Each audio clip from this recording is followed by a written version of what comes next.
Good morning to everyone. This is the Power of Healing with Utabi Ungowe Ketelo. Today I want to talk about Umsamo. The famous Umsamo. I think this is the third video I'm making about Umsamo. The first video I was explaining Umsamo, which I said it is a platform. That's my definition, guys. The platform in which you carry out your spiritual duties, spiritual and traditional duties and tasks. A platform in which you and your ancestors communicate by means of ukuphahla. Angithi I did explain again ngathi ukuphahla, it is the art of communication between you and your ancestors, how you communicate with them. I made a video about that too. Then I made a video about umsamo okhubazekile nomsamo hlambalazekile, and I explained what that meant. So today I want to talk about the formation of Umsamo, the how of Umsamo. Because with our generations, I've learned to siyawenza Umsamo, guys, sinemisamo. But to be honest, asazi senzani. Kunabantu abanemisamo. Are you sure ukuthi umsamo wakho abantu abadala bakhona? That's the question you should be asking yourself. Are you sure ukuthi lo msamo nawo? Because I need to buy houses. This is very interesting for me. We buy houses, right? Ungalanda abantu abadala, ungathatha abantu abadala uyobafaka ekhaya lakhe elisha. But unomsamo ekhaya lakhe elisha. So lo msamo kukhona bani, kuhleli bani? That's questions I have. Guys, remember I said to you, everything I talk about is from my own experience and my own world. How I'm taught, how things are explained to me. Ayihlangene namuntu. Okay? I'm teaching what I'm taught. So, and again, and I did say to you guys, I think ngike ngasho mangqala ama videos ngathi abantu abadala, when they teach you something, let me tell you, it doesn't take longer than 10 minutes. Akusinto ukuthi bakuteach into the whole day, ba busy bakuqoqa we are connected my dots, okay, and this is that. It's like a training here 10 minutes. Literally the maximum for me, I think it's 10 minutes, because wow. But anyway, so I want us to talk about the formation of Umsamo and or the house of Umsamo. Because she lost, man. There's you go to umuntu or to Nomsamo, ne?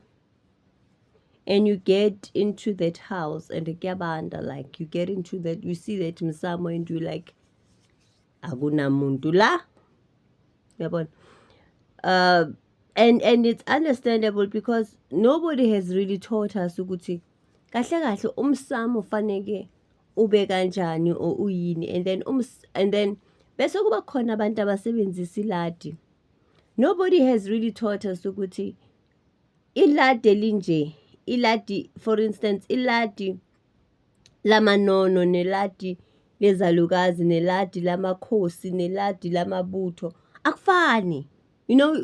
Iladi lamakhehla akufani. So at that moment when you learn leladi, what exactly should be there to represent yabona? So that is why I said we've got diviners now who are trying, who have been trained to do spiritual teaching ngendlela yabantu abadala, not to our advantage, not to gain some sort of monetary profit from it, but to ukubuyisela abantu on track.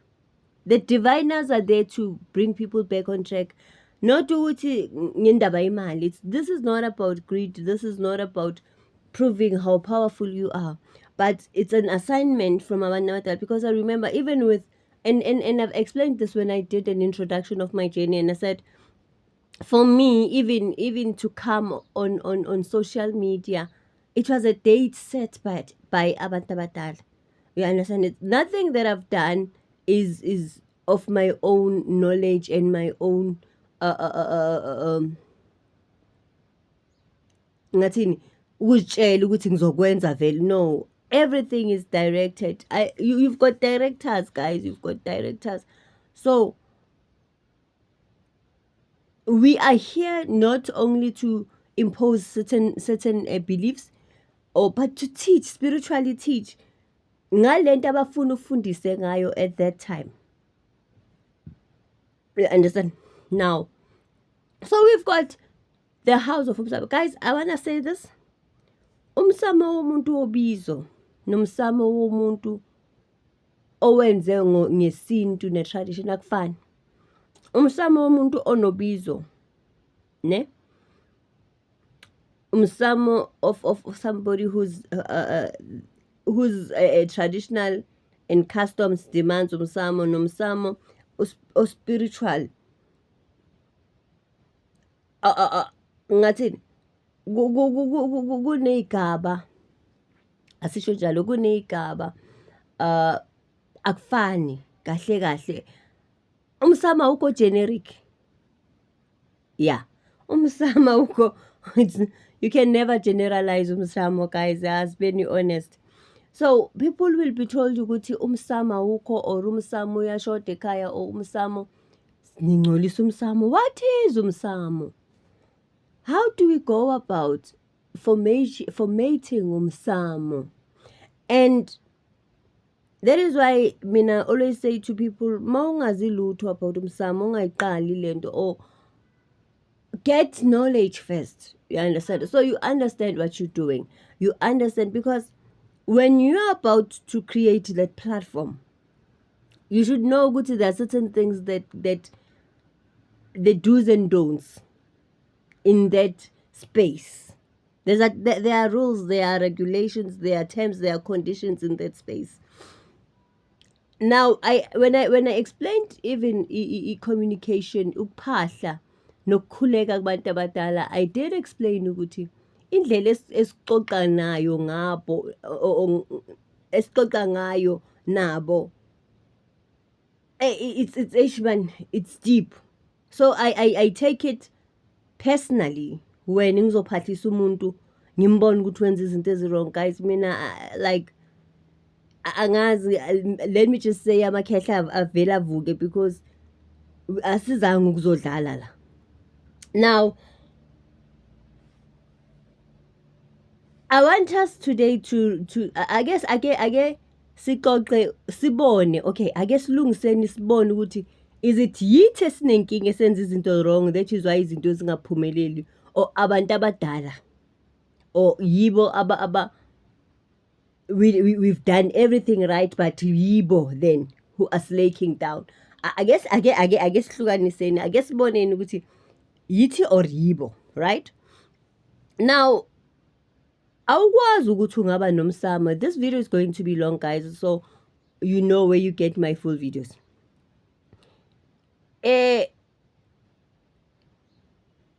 Awukwazi ukuba nomsamo, but then igceke lakho or your yard or your house kunesiphithiphithi nje, ingane idlala khona inje, efuna ukuchama ichamela khona, efuna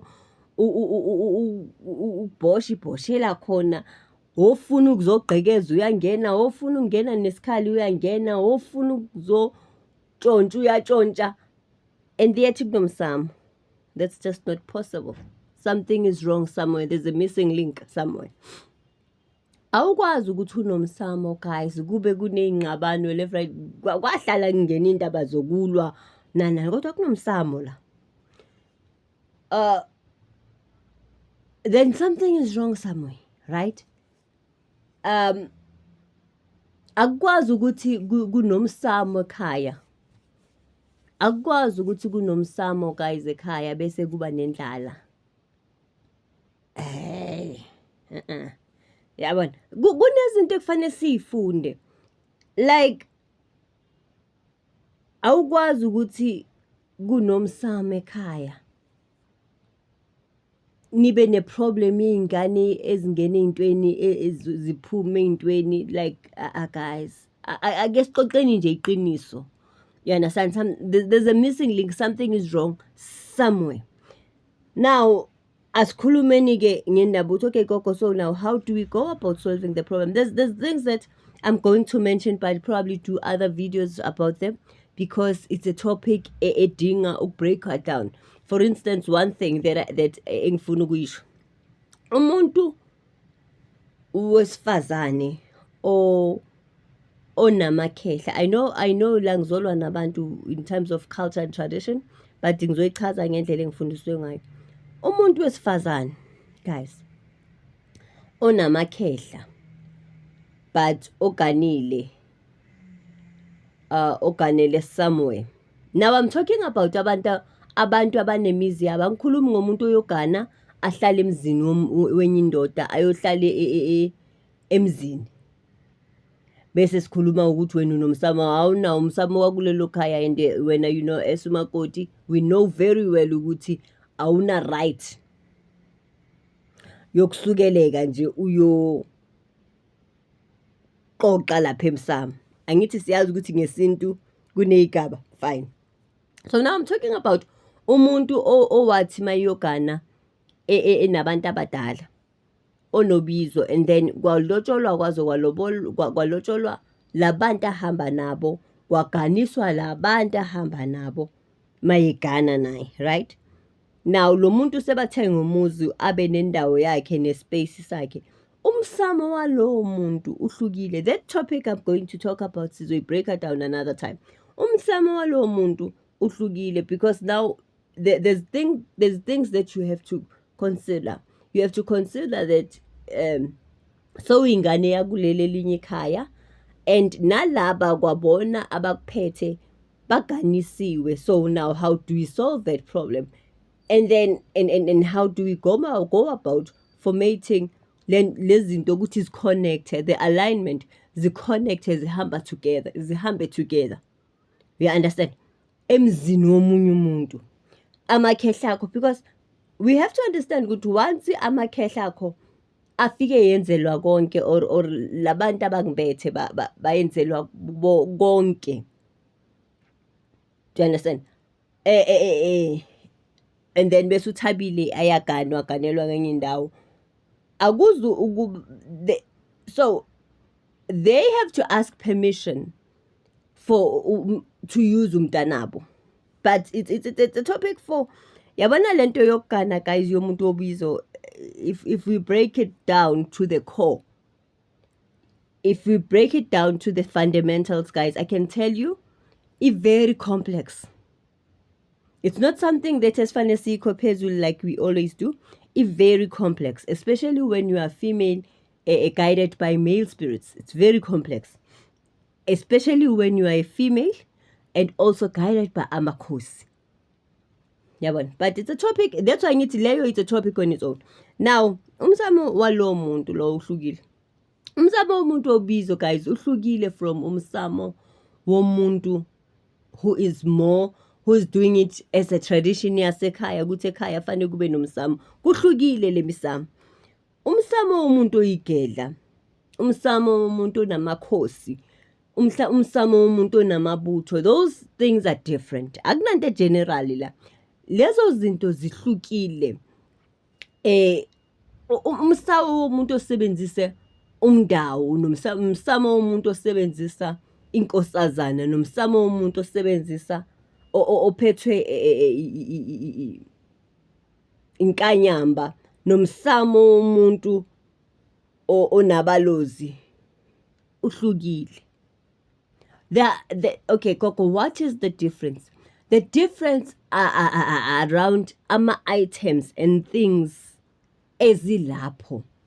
Umsamo womthandazi uhlukile. Umsamo womuntu wesithunywa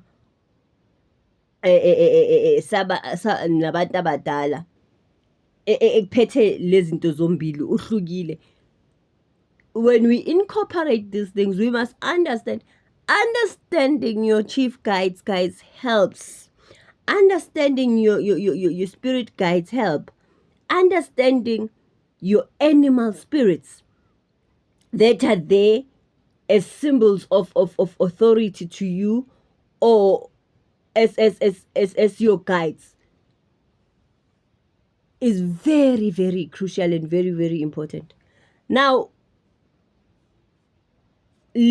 kuhluka ngemindeni, kuhluka ngobizo, kuhluka ngesiphiwo. You understand? Kuhluka ngento eziningi. Unesithunywa unabantu basemanzini kunomehluko because mina was taught ukuthi zonke lezi zinto fanele zihambisane. That's what I was taught. Fanele zihambisane. There's a meeting ground. Yabona? Nizoze niyithole nidonsisana ngapha nito because anenza into ezi-right. And animameli kahle kahle abantu abaniphethe nina nimamele the extras. Remember guys, let me explain something. Umuntu guys uzalelwe emndenini, right? Umndeni is something big. Umndeni, when we go back to, or when we go into your ancestral your ancestors or your ancestral entourage, you must understand ukuthi kuzoba nabo mamkhulu no auntie no zibani-banyana. That is umndeni wakho. Kunokhokho, kunokhulu, umndeni wakho lokho loyo.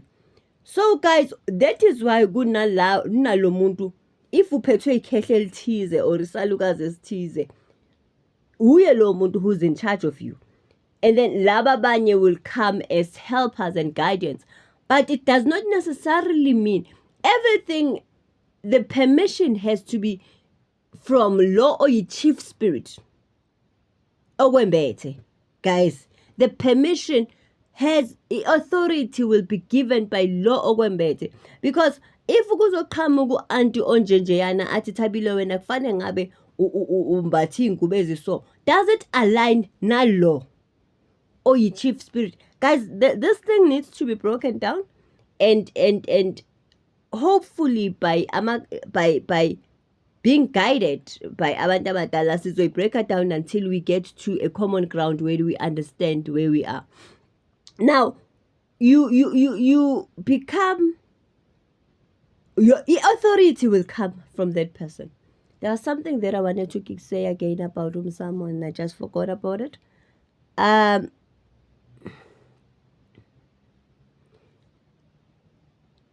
So awukwazi ukuthi yonke into wena uyadonsiswana because uyahlangahlanganisa. Yabona uyahlangahlanganisa, uthatha loku from law, uthathe loku from law, uthathe loku. Now you are confused, your path is very confused because omunye nomunye uzozane. And you must also understand ukuthi within the ancestral entourage kunabanamacala wabo. Oh, I wanted to say this. Kunomsamo guys ophenduliwe. We need to understand that where abantu abadala bamisiwe, abalele but bamisiwe. Kunomsamo othwetshuliwe. So you need to know, I need to get into my msamo and get indaba. I need to get into my msamo. You know, you sort of get like a report, a daily report. When you get into that room or that platform, you need to get a daily report of what's going on. You cannot you cannot be attacked by monitoring spirits all the time and everything, and then nothing. You don't get the vibrations from umsamo of that. Something is wrong somewhere. Hence I've taught and I said, guys, even enlightening endlini will give you an idea of what's going on in your life.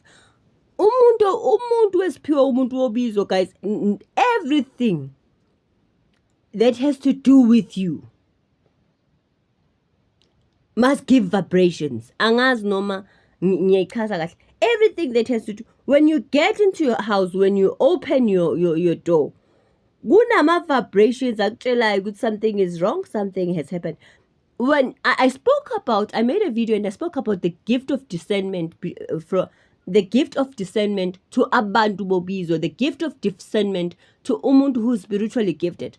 You can discern the spirits. You can discern ukuthi this is good, this is bad. The voices that you hear, the messages that this is from the good side, this is from the bad side. Because darkness and light have nothing in common.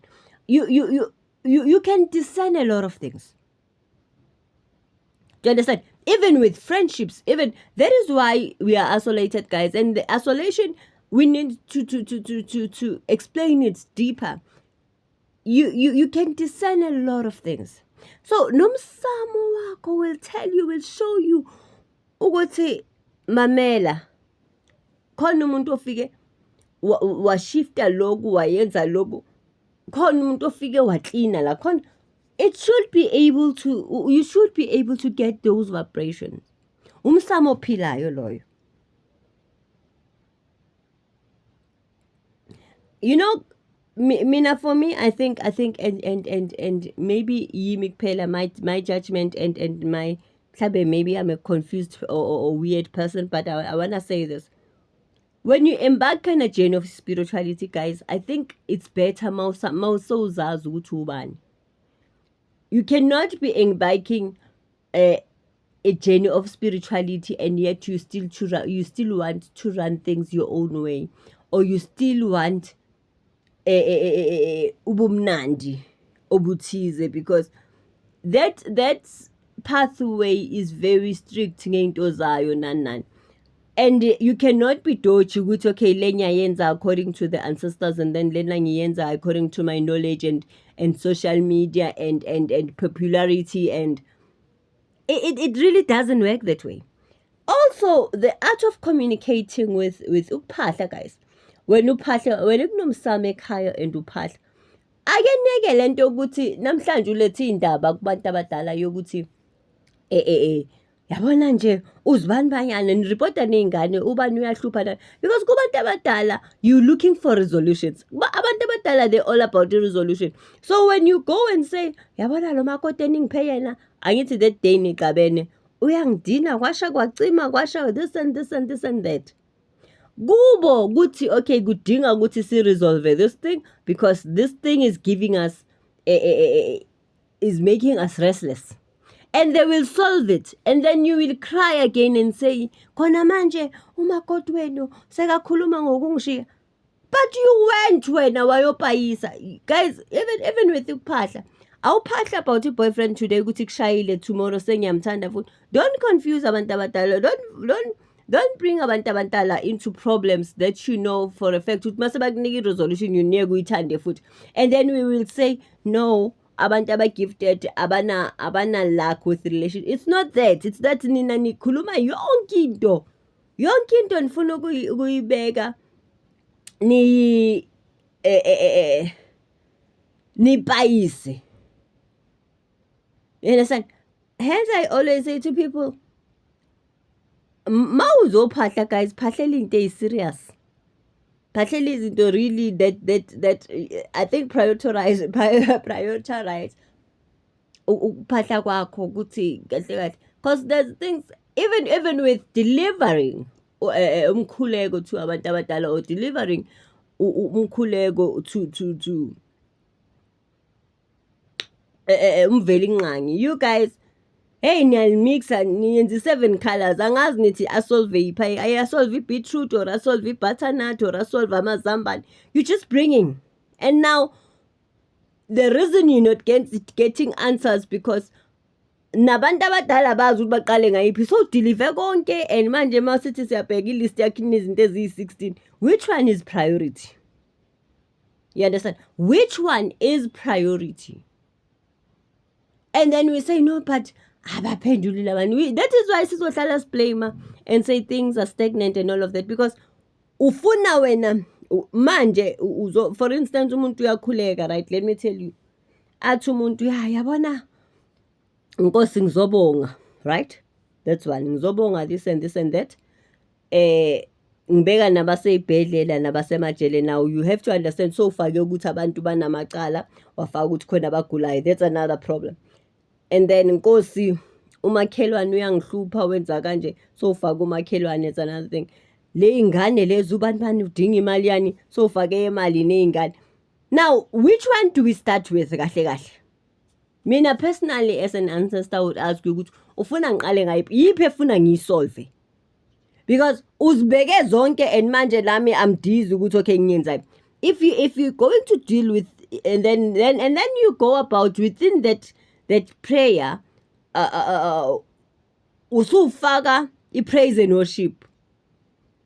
ngibonga ukugcinwa esandleni somusa ngibo, and yet now and then you go back. Ya Nkosi, sipha amandla ukuthi sithole imisebenzi.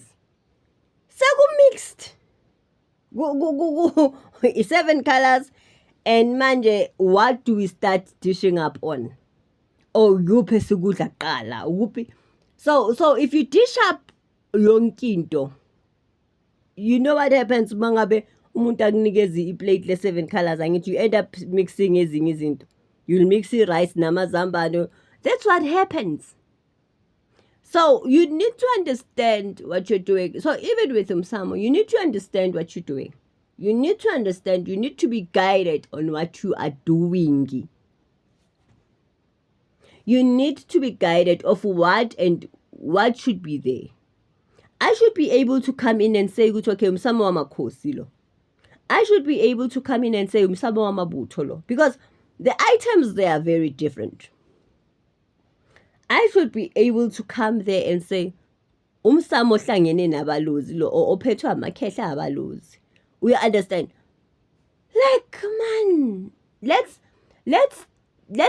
teach or just blame and it self-initiates this, self-initiates that. But I think at some point, that is why abantu abadala bazenzela, because things are not taught the way bona bazifuna zifundiswe ngakhona. You understand? I said diviners are set ukuthi zifundise abantu ngezinto the spiritual realm, and what exactly is the spiritual realm about. The spiritual coding. What is it all about? And until we understand that we are coded differently in our spiritual clans, believe me, sizoba right. Thank you so much, and I hope you've learned something.